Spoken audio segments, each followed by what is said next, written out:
Sa pagkakaroon ng pandemic, nahinto ang dapat sanay yearly celebration ng ABS-CBN, ang ABS-CBN Ball.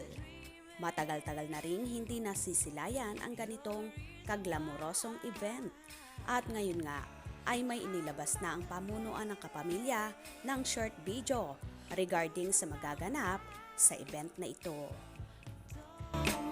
Try to save me. I feel alive. My world is faster and faster.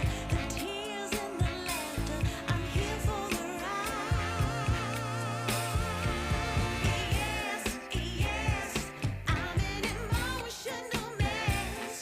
Yes, but you wouldn't want me any less. Samantala, inaabangan naman ng lahat ang magiging appearance ng magkasintahang sina Janine Gutierrez at Paulo Avellino sa naturang event na yon. Si Janine, first time na makaka-attend sa ganitong event sa Kapamilya Network dahil pandemic nang lumipat siya sa bakuran ng ABS-CBN from GMA7. Ang tanong, posible kaya bang magkasama silang dadalo at maglalakad sina Janine at Paulo sa walkway ng ABS-CBN na magkasama? O rarampas sila ng kani-kanilang sarili lamang?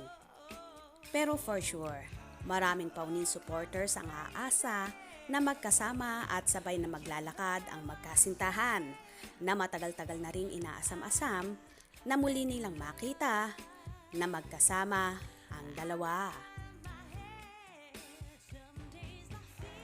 Simula kasi nang may mga blind item na lumabas, ay marami na ring Paunin funny ang nababahala at ayon pa sa ilan, mas magiging panatag ang kalooban nila na hindi talaga totoo ang mga balitang lumalabas kung makikita nilang magkasama ang magsing-irog.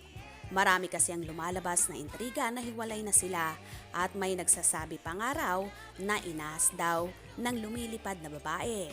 Pero ang iba naman ay hindi naniniwala sa kumakalat na balitang ito dahil para sa kanila, hindi kayang ipagpalit ni Paulo si Janine sa kung sinong babae lang dyan na di tulad ni Janine na matino na, maganda, matalino at super sexy pa.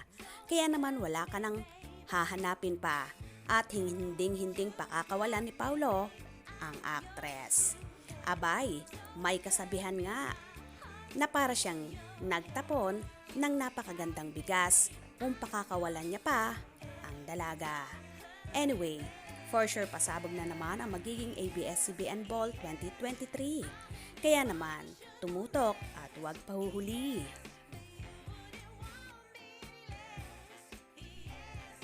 Mga ka-scoop, anong inyong magiging reaction sa bidyong ito? Comment below.